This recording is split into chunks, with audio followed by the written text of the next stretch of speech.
ಆಕಾಶವಾಣಿ ವಾರ್ತೆಗಳು ಓದುತ್ತಿರುವವರು ಅಭಯ್ ದಾಮ್ಲೆ. ಮುಖ್ಯಾಂಶಗಳು: ಪ್ರಧಾನಮಂತ್ರಿ ನರೇಂದ್ರ ಮೋದಿ ಅಸ್ಸಾಂಗೆ 14ರಂದು ಭೇಟಿ, ವಿವಿಧ ಅಭಿವೃದ್ಧಿ ಕಾಮಗಾರಿಗಳ ಉದ್ಘಾಟನೆ.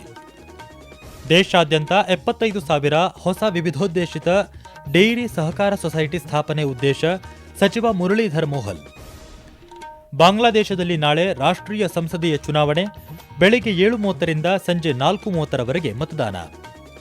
ದೇಶದ ವಾಯುಪಡೆ ಸಾಮರ್ಥ್ಯ ಅನಾವರಣಗೊಳಿಸುವ ಅಭ್ಯಾಸ್ ವಾಯುಶಕ್ತಿ ಇದೇ 27ರಂದು ಪೋಖ್ರಾನ್ನಲ್ಲಿ. ಐಸಿಸಿ ಟಿ20 ವಿಶ್ವಕಪ್ ಇಂದಿನ ಮೊದಲ 2 ಪಂದ್ಯಗಳಲ್ಲಿ ದಕ್ಷಿಣ ಆಫ್ರಿಕಾ ಮತ್ತು ಆಸ್ಟ್ರೇಲಿಯಾ ತಂಡಗಳಿಗೆ ಜಯ. ವಾರ್ತೆಗಳ ವಿವರ. ಪ್ರಧಾನಮಂತ್ರಿ ನರೇಂದ್ರ ಮೋದಿ ಇದೇ 14ರಂದು ಅಸ್ಸಾಂಗೆ ಭೇಟಿ ನೀಡಲಿದ್ದು, ವಿವಿಧ ಅಭಿವೃದ್ಧಿ ಕಾರ್ಯಕ್ರಮಗಳನ್ನು ಉದ್ಘಾಟಿಸಲಿದ್ದಾರೆ. ಪ್ರಧಾನಿಯವರು ದಿಬ್ರುಗಢ ಜಿಲ್ಲೆಯ ಚೌಬಾದಲ್ಲಿ ನಿರ್ಮಿಸಲಾದ ಈಶಾನ್ಯ ವಲಯದ ಮೊಟ್ಟಮೊದಲ ಹೆದ್ದಾರಿ ಆಧಾರಿತ ತುರ್ತು ನಿಲ್ದಾಣದಲ್ಲಿ ಬಂದಿಳಿಯುವುದು ಐತಿಹಾಸಿಕ ಕ್ಷಣವೆನಿಸಲಿದೆ. ಪ್ರಧಾನಿ ಅವರು ದಿಬ್ರುಗಢ ಮೊರಾನ್ ಹೆದ್ದಾರಿಯಲ್ಲಿ ನಿರ್ಮಿಸಲಾದ ಈ ನಿಲ್ದಾಣದಿಂದಲೇ ನಿರ್ಗಮಿಸಲಿದ್ದಾರೆ.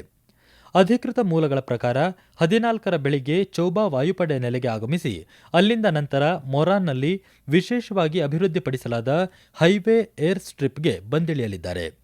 ಕಾರ್ಯಕ್ರಮದ ಅಂಗವಾಗಿ ಅನೇಕ ಯುದ್ಧ ವಿಮಾನಗಳು ಕೂಡ ಬಂದಿಳಿಯಲಿವೆ. ಗುವಾಹಟಿ ಮತ್ತು ಉತ್ತರ ಗುವಾಹಟಿಗೆ ಸಂಪರ್ಕ ಕಲ್ಪಿಸಲು ಬ್ರಹ್ಮಪುರ ನದಿಗೆ ಅಡ್ಡಲಾಗಿ ನಿರ್ಮಿಸಲಾದ ಕುಮಾರ ಭಾಸ್ಕರ ವರ್ಮನ್ ಸೇತುವೆಯನ್ನು ಪ್ರಧಾನಿ ಅವರು ಉದ್ಘಾಟಿಸಲಿದ್ದಾರೆ.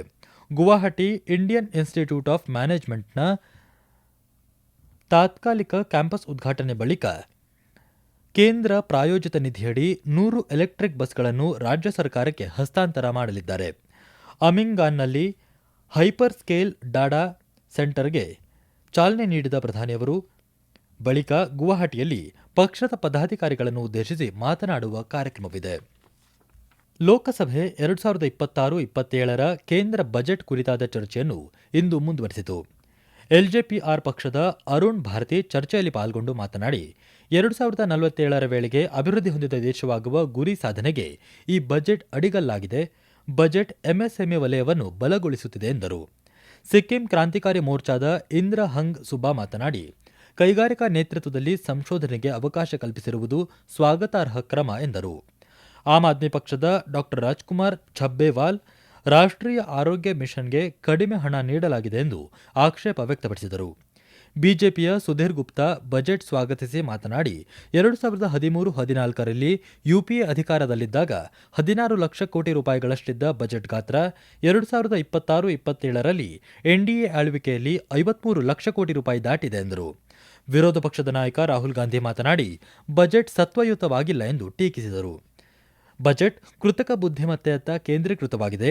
ಇಂಜಿನಿಯರಿಂಗ್ ಮತ್ತು ಮಾಹಿತಿ ತಂತ್ರಜ್ಞಾನ ವಲಯದ ಉದ್ಯೋಗಗಳಲ್ಲಿ ಕೃತಕ ಬುದ್ಧಿಮತ್ತೆಯಿಂದಾಗಿ ಬದಲಾವಣೆ ಉಂಟಾಗುವುದೆಂದು ಆತಂಕ ವ್ಯಕ್ತಪಡಿಸಿದರು.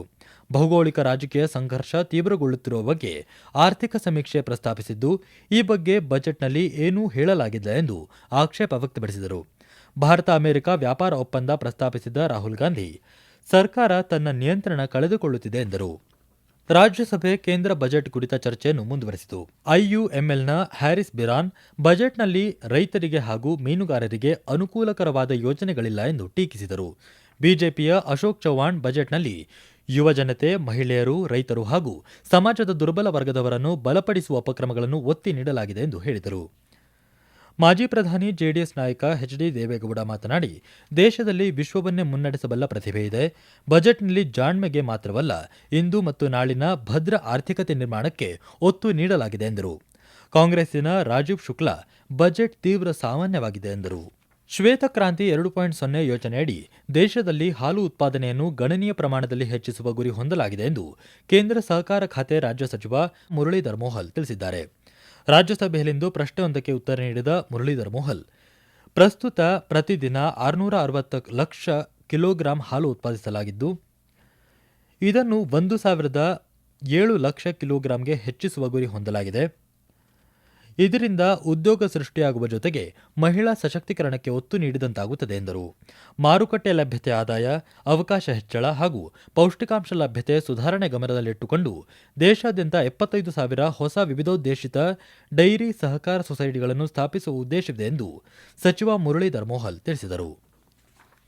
ಲೋಕಸಭೆಯಲ್ಲಿ ಬಜೆಟ್ ಮೇಲಿನ ಸಂದರ್ಭದಲ್ಲಿ ರಾಹುಲ್ ಗಾಂಧಿ ಅವರು ಆಧಾರರಹಿತ ಹೇಳಿಕೆ ನೀಡುವ ಮೂಲಕ ಸದನವನ್ನು ತಪ್ಪುದಾರಿಗೆಳೆದಿದ್ದು ಅವರ ವಿರುದ್ಧ ಸರ್ಕಾರ ಹಕ್ಕುಚ್ಯುತಿ ಸೂಚನೆ ಮಂಡಿಸಲಿದೆ ಎಂದು ಕೇಂದ್ರ ಸಂಸದೀಯ ವ್ಯವಹಾರಗಳ ಖಾತೆ ಸಚಿವ ಕಿರಣ್ ರಿಜಿಜು ತಿಳಿಸಿದ್ದಾರೆ. ದೆಹಲಿಯಲ್ಲಿಂದು ಸುದ್ದಿಗಾರರೊಂದಿಗೆ ಮಾತನಾಡಿದ ಅವರು, ರಾಹುಲ್ ಗಾಂಧಿ ಅವರು ಪ್ರಧಾನಮಂತ್ರಿ ನರೇಂದ್ರ ಮೋದಿ ವಿರುದ್ಧ ಅನುಪಯುಕ್ತ ತಪ್ಪು ಆರೋಪ ಮಾಡಿದ್ದಾರೆ ಎಂದು ಹೇಳಿದರು. ರಾಹುಲ್ ಗಾಂಧಿ ಅವರು ಯಾವುದೇ ಸೂಚನೆಯನ್ನು ನೀಡದೆ ಗಂಭೀರವಾದ ಅಪಾದನೆಯನ್ನು ಮಾಡಿದ್ದಾರೆ ಎಂದು ಕಿರಣ್ ರಿಜಿಜು ಹೇಳಿದ್ದಾರೆ. ಈ ವಾರ್ತೆಗಳನ್ನು ಆಕಾಶವಾಣಿಯಿಂದ ಕೇಳುತ್ತಿದ್ದೀರಿ.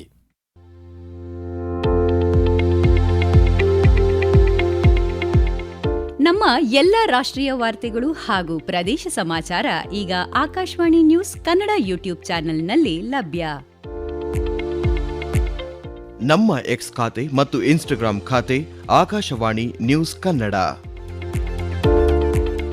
ಹೆಚ್ಚಿನ ಮಾಹಿತಿಗಾಗಿ ನಮ್ಮ ಫೇಸ್ಬುಕ್ ಖಾತೆ ಆಕಾಶವಾಣಿ ವಾರ್ತೆ ಕನ್ನಡವನ್ನು ಅನುಸರಿಸಿ.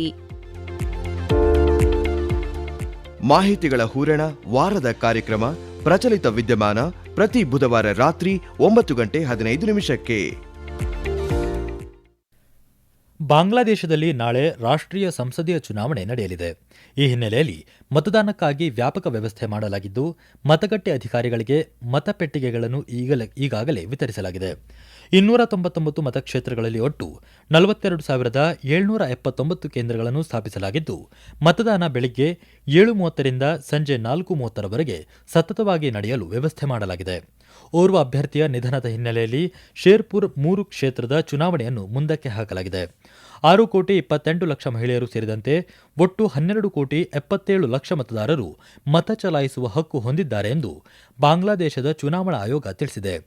ಕಾನೂನು ಸುವ್ಯವಸ್ಥೆಗಾಗಿ ದೇಶಾದ್ಯಂತ 9,51,000 ಭದ್ರತಾ ಸಿಬ್ಬಂದಿ ನಿಯೋಜಿಸಲಾಗಿದೆ. ನಿಗದಿತ ಅವಧಿಯೊಳಗೆ ಬಂದೂಕುಗಳನ್ನು ತಂದು ಒಪ್ಪಿಸದ 20,000ಕ್ಕೂ ಅಧಿಕ ಪರವಾನಗಿದಾರರ ಕಾನೂನು ಕ್ರಮ ಕೈಗೊಳ್ಳಲಾಗುವುದು ಎಂದು ಅಧಿಕೃತ ಮೂಲಗಳು ಹೇಳಿವೆ. ಈ ಮಧ್ಯೆ ಮುಖ್ಯ ಚುನಾವಣಾ ಆಯುಕ್ತ ಎಎಂಎಂ ನಾಸೀರುದ್ದೀನ್ ಚುನಾವಣೆ ಕುರಿತಂತೆ ಇಂದು ದೇಶವನ್ನು ಉದ್ದೇಶಿಸಿ ಮಾತನಾಡಲಿದ್ದಾರೆ. ದೇಶದ ವಾಯುಪಡೆಯ ಸಾಮರ್ಥ್ಯವನ್ನು ಅನಾವರಣಗೊಳಿಸುವ ಅಭ್ಯಾಸ್ ವಾಯುಶಕ್ತಿ ರಾಜಸ್ಥಾನದ ಪೋಖ್ರಾನ್ನಲ್ಲಿ ಈ ತಿಂಗಳ 27ರಂದು ನಡೆಯಲಿದೆ. ವಾಯು ಸಿಬ್ಬಂದಿ ಉಪಮುಖ್ಯಸ್ಥ ಏರ್ ಮಾರ್ಷಲ್ ನಾಗೇಶ್ ಕಪೂರ್ ನವದೆಹಲಿಯಲ್ಲಿಂದು ಸುದ್ದಿಗೋಷ್ಠಿಯಲ್ಲಿ ಈ ವಿಷಯ ತಿಳಿಸಿ, ಈ ಸಂದರ್ಭದಲ್ಲಿ 2 ಹೊಸ ಶಸ್ತ್ರಾಸ್ತ್ರಗಳನ್ನು ವಾಯುಪಡೆಗೆ ಸೇರಿಸಿಕೊಳ್ಳಲಾಗುತ್ತಿದೆ ಎಂದರು.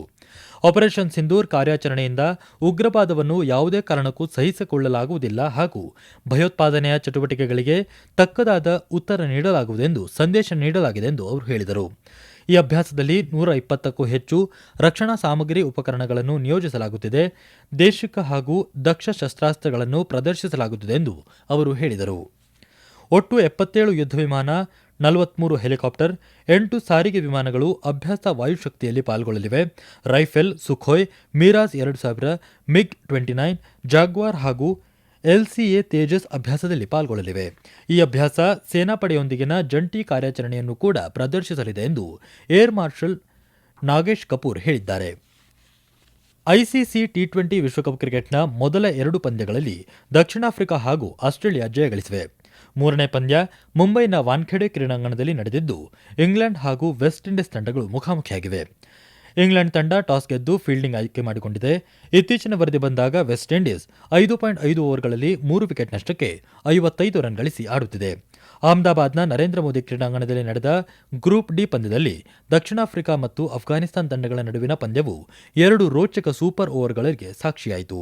ಅಂತಿಮವಾಗಿ ದಕ್ಷಿಣ ಆಫ್ರಿಕಾ ತಂಡ ಗೆಲುವು ಸಾಧಿಸಿತು.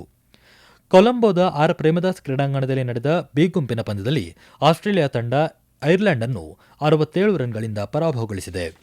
ಕೊನೆಯಲ್ಲಿ ಮತ್ತೊಮ್ಮೆ ಮುಖ್ಯಾಂಶಗಳು. ಪ್ರಧಾನಮಂತ್ರಿ ನರೇಂದ್ರ ಮೋದಿ ಅಸ್ಸಾಂಗೆ 14ರಂದು ಭೇಟಿ, ವಿವಿಧ ಅಭಿವೃದ್ಧಿ ಕಾಮಗಾರಿಗಳ ಉದ್ಘಾಟನೆ. ದೇಶಾದ್ಯಂತ 75,000 ಹೊಸ ವಿವಿಧೋದ್ದೇಶಿತ ಡೈರಿ ಸಹಕಾರ ಸೊಸೈಟಿ ಸ್ಥಾಪನೆ ಉದ್ದೇಶ, ಸಚಿವ ಮುರಳೀಧರ್ ಮೋಹಲ್. ಬಾಂಗ್ಲಾದೇಶದಲ್ಲಿ ನಾಳೆ ರಾಷ್ಟ್ರೀಯ ಸಂಸದೀಯ ಚುನಾವಣೆ, ಬೆಳಗ್ಗೆ 7:30 ರಿಂದ ಸಂಜೆ 4:30 ಮತದಾನ. ದೇಶದ ವಾಯುಪಡೆ ಸಾಮರ್ಥ್ಯ ಅನಾವರಣಗೊಳಿಸುವ ಅಭ್ಯಾಸ್ ವಾಯುಶಕ್ತಿ ಇದೇ 27ರಂದು ಪೋಖ್ರಾನ್ನಲ್ಲಿ. ಹಾಗೂ ಐಸಿಸಿ ಟಿ20 ವಿಶ್ವಕಪ್ ಇಂದಿನ ಮೊದಲ 2 ಪಂದ್ಯಗಳಲ್ಲಿ ದಕ್ಷಿಣ ಆಫ್ರಿಕಾ ಮತ್ತು ಆಸ್ಟ್ರೇಲಿಯಾ ತಂಡಗಳಿಗೆ ಜಯ. ಇಲ್ಲಿಗೆ ವಾರ್ತಾ ಪ್ರಸಾರ ಮುಕ್ತಾಯವಾಯಿತು. ನಮ್ಮ ಮುಂದಿನ ವಾರ್ತಾ ಪ್ರಸಾರ ನಾಳೆ ಬೆಳಗ್ಗೆ 7:05